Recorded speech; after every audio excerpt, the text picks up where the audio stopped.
The flower's dying. It needs water.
It's locked.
Behavior is similar to the infected William Bishop. Must be the same strain.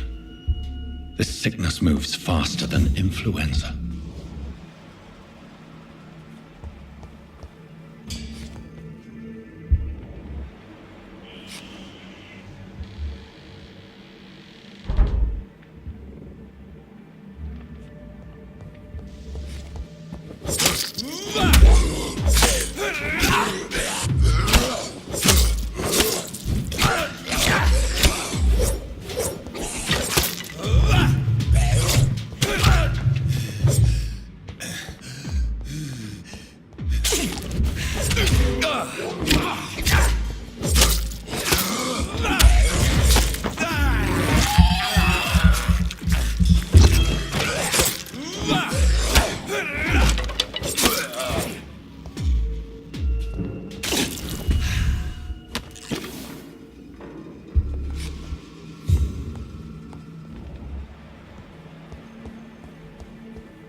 I cannot enter.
It's locked, all right.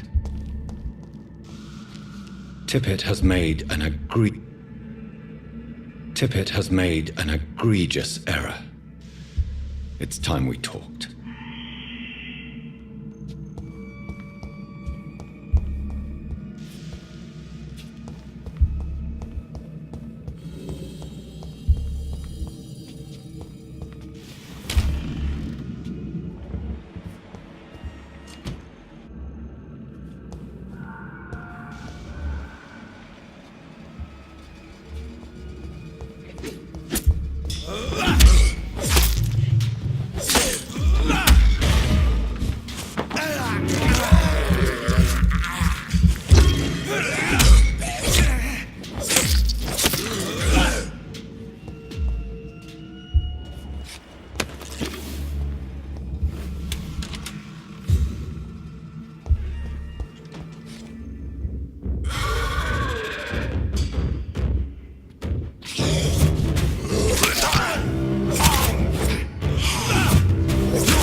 Scowls can be so ferocious. I'm not sure I can defeat them without becoming stronger. To drink blood is so tempting. Sodium hypochlorite. Dangerous to administer, but efficient in the proper dosage.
Good evening, nurse. Good evening, Doctor.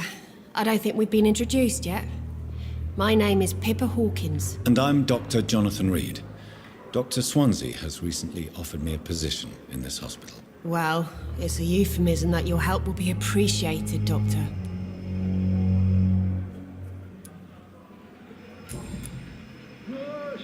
How would you describe the situation at the Pembroke Hospital? It's serious. The flu is wreaking havoc amongst the staff and patients. We are running out of everything. Nurse Hawkins, the Spanish flu won't last forever. Even the Black Plague didn't kill everyone. I wish I could believe you. But what if this epidemic was worse? What if in the end, nobody was spared? You must get a hold of yourself, nurse. Sorry, I'm exhausted. No one has any idea when this epidemic will be over.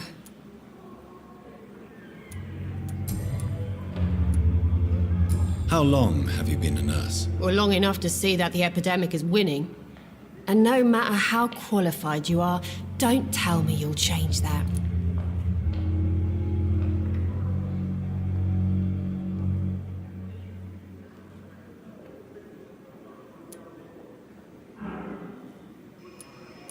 I don't like your attitude, Nurse Hawkins. Pessimism can be as lethal as the epidemic in times like these. Sorry, Doctor. I don't want to sound bitter, but I'm just too tired to give a pep talk like Nurse Brannigan. How is the Pembroke staff coping with the epidemic? Well, not well. Milton, the ambulance driver, is even more grumpy than usual, especially concerning doctors. Why is Milton grumpy on a daily basis?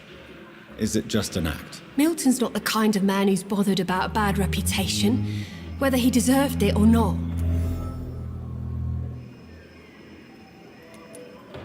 Why does Milton dislike doctors? I don't know. Just ask him. But be warned, Milton is not the chatty type.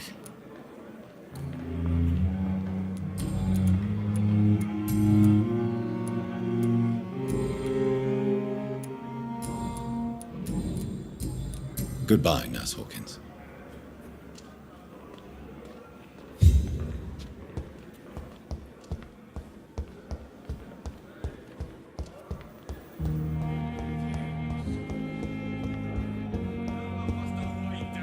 Blaming me will not further your agenda, sir. How long's it going to take to fix me properly? It's locked, all right. A year?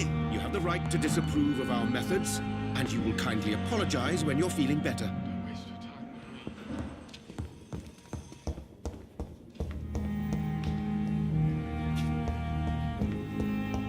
You always knew the words to calm the child. The shift never ends.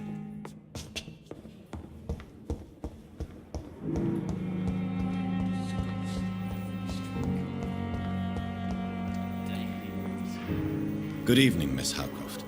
How are you tonight? I need blood, Doctor. Warm, rich, vibrant blood. Tell me, Thelma, why do you feel so attached to Mr. Elwood? Why him? I'm not sure, Doctor. I think we have a bond of some sort. We've both suffered so much. He's the only mortal I find interesting. Would you say you and Mr. Elwood are romantically involved? No. No, Thomas is a delicate soul. Even though he disguises it. But I am not the woman he needs. No, for I am a vampire, Doctor. Do you plan to make him a vampire too? Of course not. How could I inflict my curse on anybody else? I'm not that cruel, Doctor.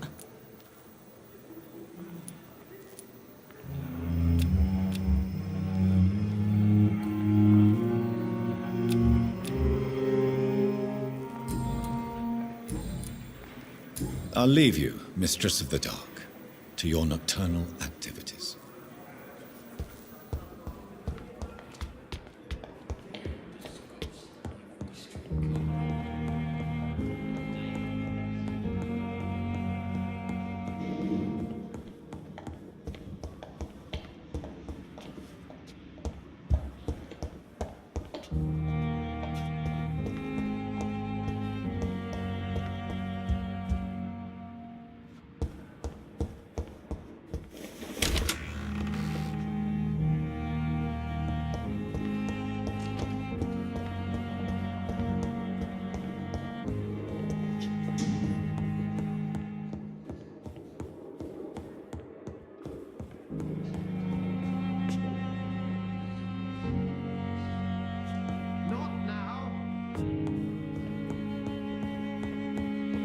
I cannot enter.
Good evening, nurse.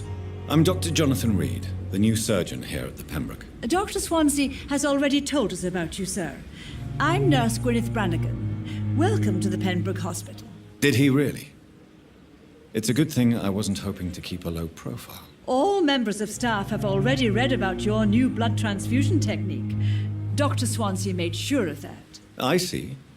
Well, I'm a little surprised, but I suppose I'll just have to deal with this unexpected notoriety. You must know, blood transfusions are Dr. Swansea's primary subject of research.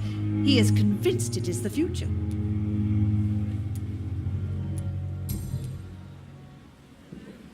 How are things here? Not good, to say the least. We're struggling against an invisible enemy, more lethal than any bullet from a gun. It's hard, Doctor. An invisible enemy?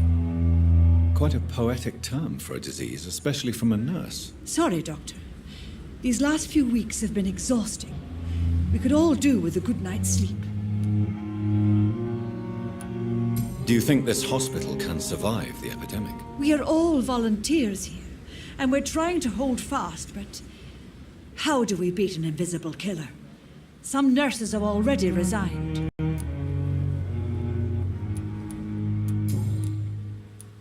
I'm not familiar with all the staff yet. Perhaps you could help me. Brilliant professionals, most of them. Dr. Swansea has a gift for recruiting talent. Most of them? Is there a problem I should know about, nurse? It would be inappropriate for me to speak ill of a colleague. Is there anyone that stands out? Well, I have never met someone as dedicated as Dr. Tippett's. He should be a standard for us all here.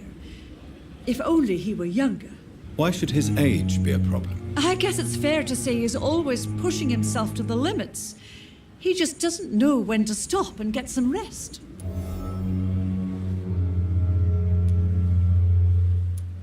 Nurse Brannigan, if you do know something, please tell me. Anything you say will be held in confidence. No. I may disagree with some conduct, but in the end, everybody is doing their best.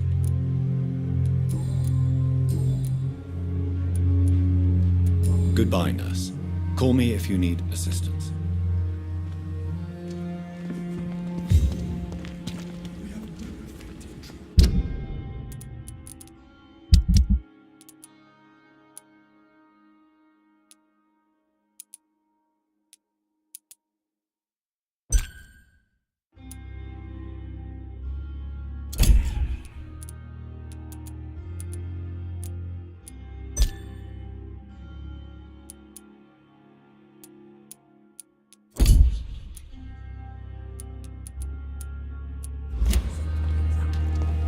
We are horrific liars.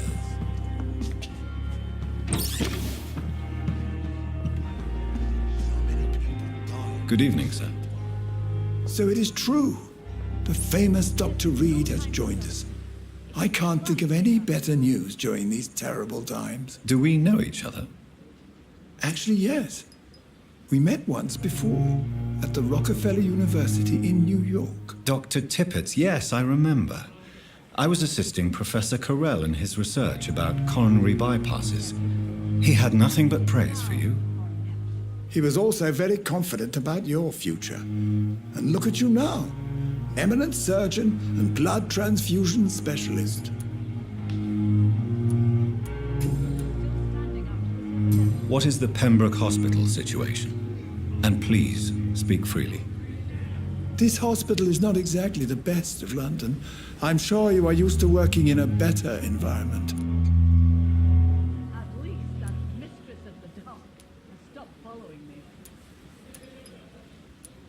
It's not exactly the best situation in London either. I can't have expected this hospital to be prepared for what was to come. Don't be misled by appearances, Dr. Reid. This hospital does not lack talented people. It just lacks hope. You're exhausting yourself, Corcoran. Maybe you should think about preserving your strength. No, we must keep on healing all those poor souls. We are the last rampart before chaos. Once more unto the breach.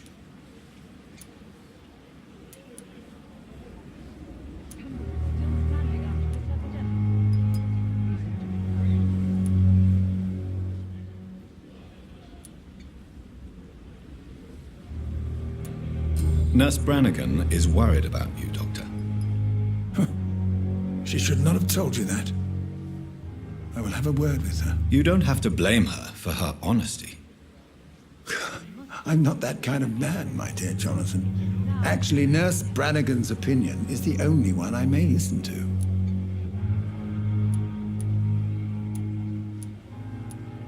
What can you tell me about the staff in the hospital? Some are really good, and others are not so good. But during this troubled period, there is no time for slander. I prefer to focus on the positive character traits. Tell me more about cherished people, then.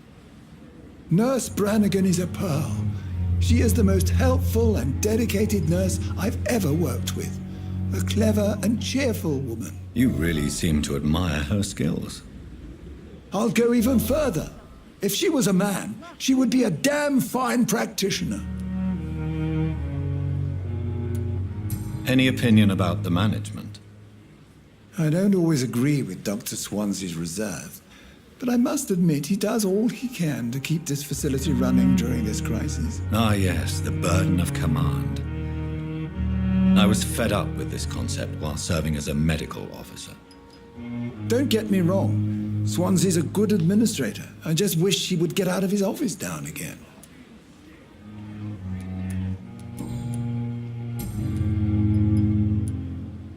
Goodbye, Dr. Tippett. Stop following me.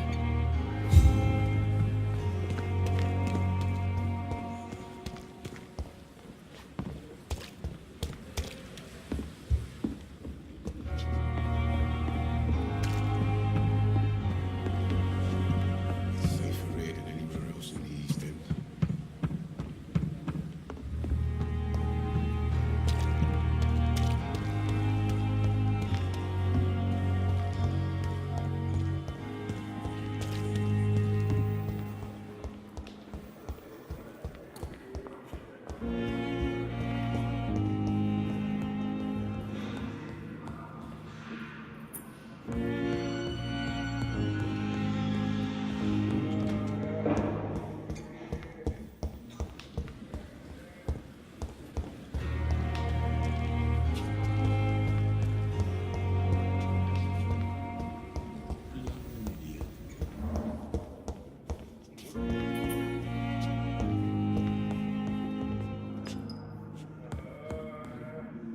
Good evening, sir. I'm Dr. Reid. May I help you? I don't know if a third opinion is needed. Your colleagues are already arguing about my condition. I see. Would you mind telling me more about your situation? I'm Harvey Fiddick. All I want is to get me bloody arm fixed properly.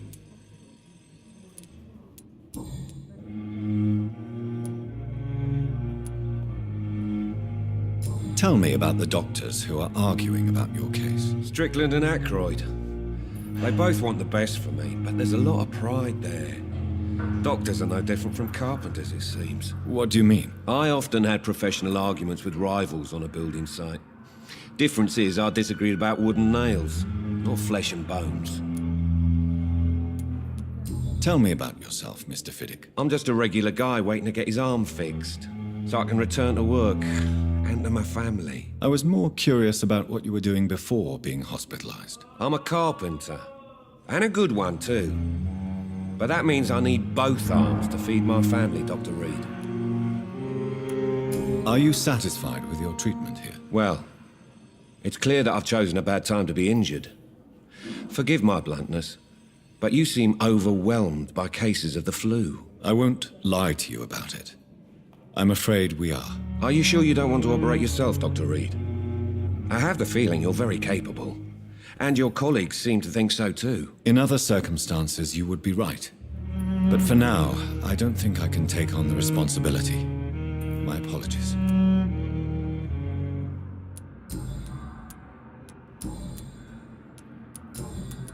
Goodbye for now, Mr. Fiddick. I'll see you later. My sweet girl. Reads me like a book. I never could keep anything from her. Yes, Doctor?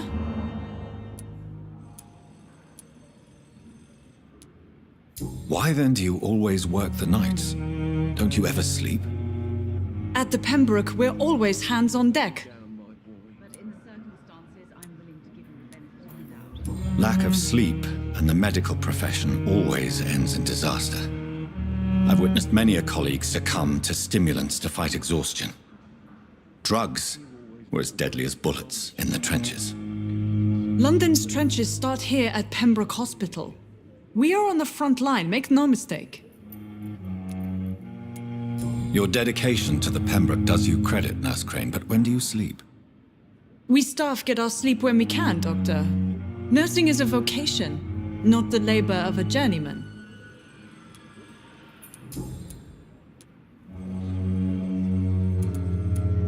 Exactly how bad is the supply situation here at Pembroke? It really depends. Dr. Swansea deftly works his society contacts for monies, but with the quarantine, well, we're in God's hands. That's all for now, Nurse Crane, thank you. This hospital seems to be falling apart. Good evening, sir. But in the circumstances, I'm willing to give you the benefit of the doubt. Words to calm the children. What a blundering idiot. Good evening, madam. Can I help you? It's my son who needs you, sir. I'm Dr. Jonathan Reid. How can I help your son? I'm Beatrice Goswick, mother of Mortimer Goswick. Could you check on him, please, Dr. Reid? I've heard much of your talents as a physician. I'm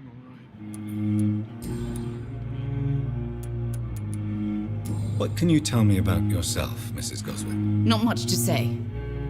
Just take care of my Mortimer and I'll cover all the expenses. That's all that matters. May I ask if you have an occupation, Mrs. Goswick? I'm a teacher by profession. I teach young women who are more ambitious about their futures than their families. Are you really that rich? Most of the patients here are of a more humble origin, if I may say so. Yes, thanks to my husband. May he rest in peace. I can cover any needed medical expenses.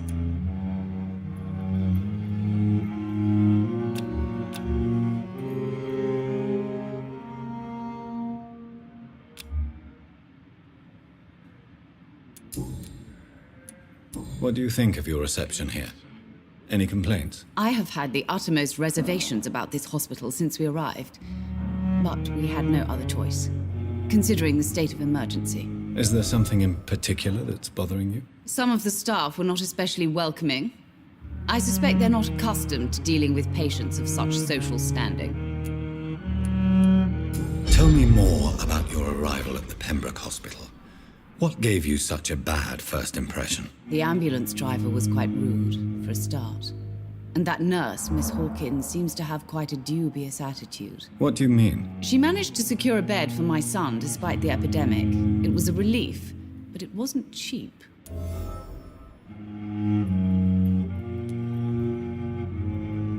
She charged you for a bed? Yes, and I paid without question, considering the urgency of the situation. I share your concern, Mrs. Goswick. Be sure that I'll talk to the people involved. I don't expect compensation, Dr. Reid. But I'm aware such behavior would not be tolerated in other hospitals.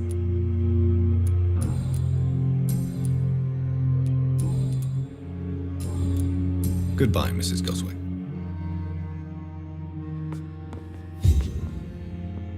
Good evening. I'm Dr. Reid. Can I help at all? No. Really? Why are you here, then? I don't want to talk. My throat hurts too much. I suppose that this pain is the reason you're here. Is someone taking care of you? Yes. And no. Could you at least tell me your name, sir? Mortimer. Mortimer Goswick.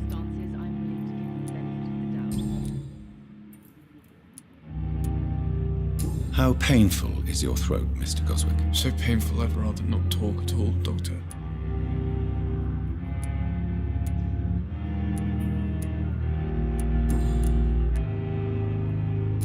Why did your mother have you hospitalized here? She seems convinced this is a bad hospital. My mother just wants the best for me. She won't rest while I'm here. She'd go all the way to hell and back to help me. Pembroke Hospital may look unorthodox, but rest assured you're in good hands here. It's not me you have to convince, Dr. Reid. It's my mother.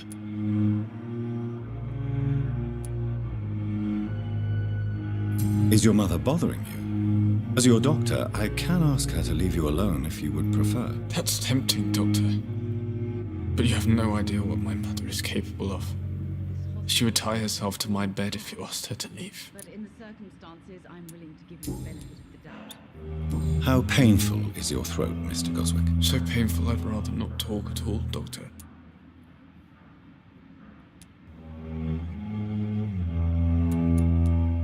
I'm sure you realize a doctor and his patient have to communicate, sir. Would it help if I gave you some paper and a pen? Not really. I see. Then maybe it's not just your throat that hurts, Mr. Goswick. Perhaps your sore throat is just the consequence of something more hurtful. Yes, maybe. But I don't want to talk or even write about it now. How painful is your throat, Mr. Goswick? So painful I'd rather not talk at all, Doctor. I'll let you get some rest, then. I'm all right. Don't waste your time with me. I will not let you down, my boy.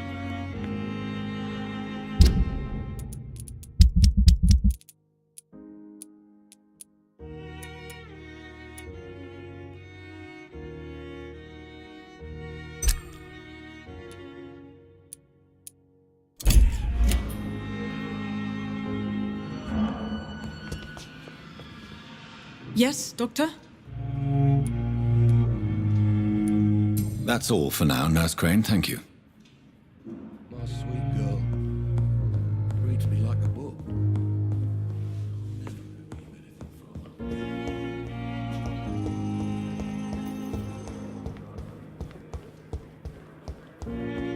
Feel disgust on every street Time has corner. lost its effect on me. The But the daily suffering routine. continues. Good evening, Mr. Elwood. Evening, Dr. Reid.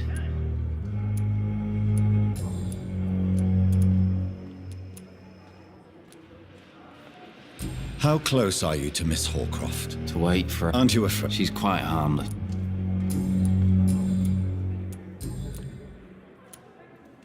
Why do you feel responsible for the injury, Thomas? What really happened? I wasn't disfigured by any German shells. It happened during my leave. It was an accident. Why lie about it? Come on. It's one thing to come back disfigured by the Germans, and it's another to get injured in an accident that could have happened to anybody.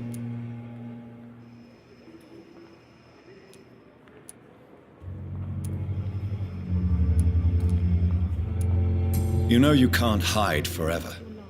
One day you'll have to face your loved ones. Until that day, you have no chance of real recovery. My friends all died in the trenches.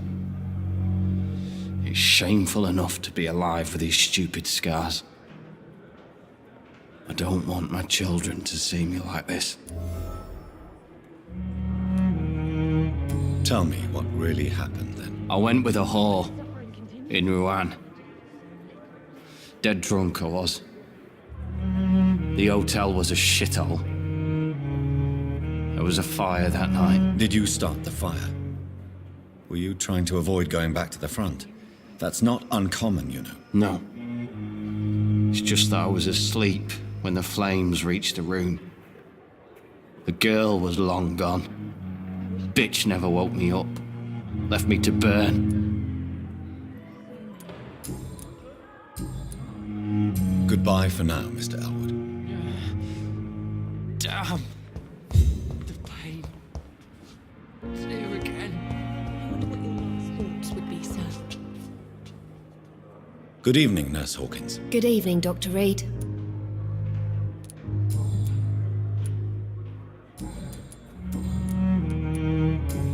Goodbye, Nurse Hawkins. Disgust on every street corner. The daily Time has lost routine. its effect on me. But the suffering continues.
Finally, you've returned, Doctor. Did you find anything of value? Yes, nurse. You've worked your first miracle, Doctor. Now, this patient here needs immediate treatment. Duty calls. When the storm has passed, I'll show you how to mix the remedy yourself with the same basic ingredients. Many thanks, Doctor. When you've finished, you ought to report to Dr. Swansea in his office. He's been looking for you. Seemed pressing.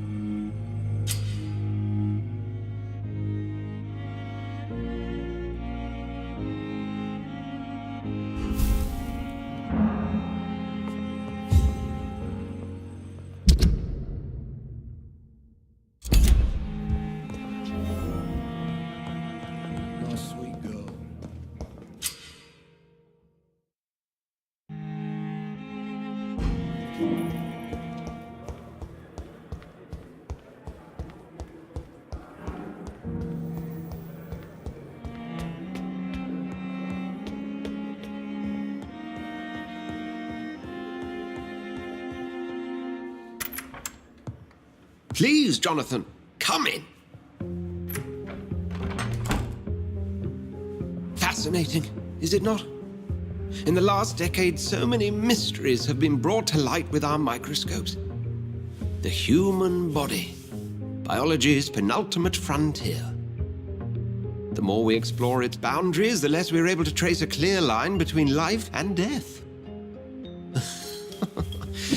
You, my friend, have a foot in both countries.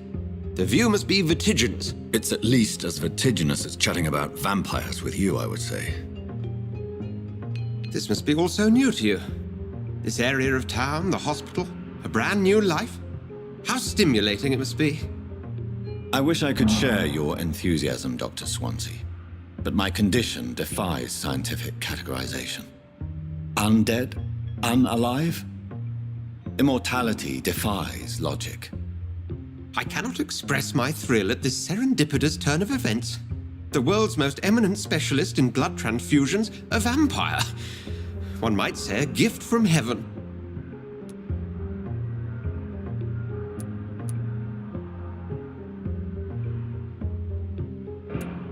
There is an absurd poetry to my situation. Physician, heal thyself. Forgive me. I've been an admirer of your work for a long time, and now you are so much more than a brilliant physician. And please, call me Edgar.